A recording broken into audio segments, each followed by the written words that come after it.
예심 때에도 그는 그것을 암시한 것이 아닐까요? 재능이 풍부한 검사에게도 역시 그가 그런 생각을 불어 넣은 것은 아닐까요? 그럼 그리고리오의 늙은 처는 어떻게 된 거냐고 반문하시겠지요.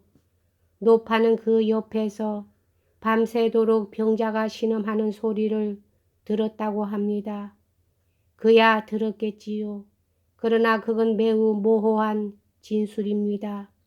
일찍이 나는 어느 부인이 밖에서 개가 짖는 바람에 밤새도록 잠을 이루지 못했다는 툴툴거리는 소리를 들은 적이 있습니다만 나중에 알아보니 그 개는 두세 번밖에 짖지 않았다는 얘기였습니다. 이것은 얼마든지 있을 수 있는 일입니다. 만일 사람이 자다가 벼랑간 신음소리를 들었다고 합시다. 잠이 깬 그는 안면을 방해받았다고 얄미워하지만 곧 또 잠이 들고 맙니다. 2시간쯤 지났을 때 다시 신음소리가 들리고 그는 또 잠이 깼다가 다시 잠이 듭니다. 마지막으로 또 신음소리를 듣고 잠이 깼다가 다시 잠이 듭니다. 이렇게 하룻밤 사이에 3번 잠이 깼다고 합시다. 아침이 되면 그는 누가 밤새도록 신음하는 바람에 한잠도 제대로 못 잤다고 불평을 늘어놓을 것입니다. 그러나 그는 2시간씩 자고 있는 동안에 일어난 일은 조금도 알지 못하고 잠이 깬 몇 분 동안만 기억하고 있으므로 그것으로 밤새도록 줄곧 안면 방해를 받았다고 생각하는 것은 당연한 일입니다. 그렇다면 왜 스메르 자코프는 유서에서 고백하지 않았느냐고 검사는 목청을 돋구어서 물으셨습니다. 한편에서는 양심의 가책을 받으면서 한편에서는 그것을 느끼지 않을까 하고 물으셨습니다. 그러나 실례지만 양심의 가책은 벌써 회한을 뜻하고 있습니다만 자살자가 반드시 회한에 못 이겼다고 단정할 수는 없습니다. 다만 절망 때문에 자살했을 뿐입니다. 절망과 회한, 이 둘은 전혀 다른 것입니다. 절망은 때로 증오에 차 있어서 절대로 타협을 허락지 않을 경우가 있습니다. 그래서 자살자는 자기가 자기의 목숨을 끊으려 하는 순간 평생 원망하고 있던 자에 대한 증오를 한층 더 강하게 느꼈는지도 모릅니다.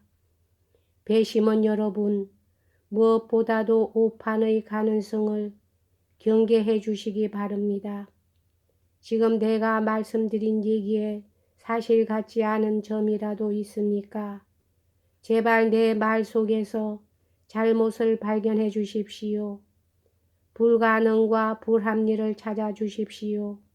만일 내가 설정하는 가정 속에 가냘프나마 조그마한 가능성의 그림자, 진실다운 그림자라도 보인다면 제발 유죄 판결을 보류해 주십시오. 그런데 나의 가정은 과연 그림자에 지나지 않을까요? 맹세코 말하겠습니다만 지금 여러분에게 말씀드린 살인에 관한 내 자신의 설명을 나는 진심으로 굳게 믿고 있습니다. 더욱이 내가 화가 나고 유감스럽게 생각하는 것은 피고 위에 산더미처럼 쌓여있는 많은 논고의 사실 가운데서 약간이나마 확실하고 반정을 허락지 않을 만한 것이 하나도 없는데도 다만 그러한 사실이 누적되었다는 이유만으로 불행한 피고가 파멸에 직면하고 있다는 것입니다. 그렇습니다. 이 누적은 끔찍한 일입니다.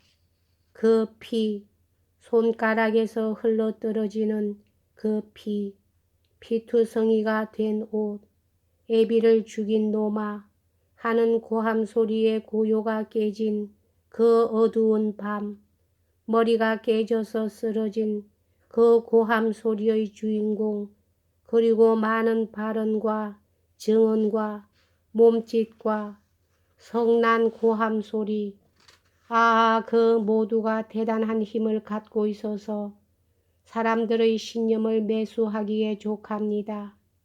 그러나 배심원 여러분, 그것들은 과연 여러분의 신념을 매수할 수 있을까요? 부디 상기해 주십시오. 여러분에게는 무한한 권리, 체포와 판결의 권리가 부여되어 있습니다. 그러나 권리가 강대하면 강대할수록 그 행사는 점점 더 무서운 것이 됩니다. 나는 내가 한 말을 한마디도 양보하지는 않겠습니다만 가령 한 걸음을 양보해서 불행한 피고가 아버지의 피로서 손을 물들였다는 논고에 동의한다고 합시다. 그러나 이것은 정말로 하나의 가정에 지나지 않는 것이며 되풀이해서 말합니다만 나는 한순간도 그의 결백을 의심하지 않습니다. 그러나 지금 설사 우리의 피고가 부친 살해의 죄를 지었다고 가정합시다. 그러나 내가 그러한 가정을 허락했다고 하더라도 꼭 한마디 들어주셔야 할 말이 있습니다. 나는 여러분에게 한 가지 말씀을 드리지 않고는 직성이 풀리지 않겠습니다. 왜냐하면 나는 여러분의 감정과 이성 속의 커다란 투쟁을 예상하기 때문입니다. 배심원 여러분, 여러분의 감정과 이성에까지 끼어든 나의 말을 용서해 주십시오. 그러나 나는 어디까지나 성실하고 정직하고 싶습니다. 우리 서로 성의를 갖지 않으시렵니까? 이때 꽤 요란스런 박수 소리가 일어나서 변호사의 말이 중단되었다. 사실 그는 이 마지막 말을 성의가 깃든 의조로 말했으므로 사람들은 실제로 그가 무슨 할 말이 있나 보다.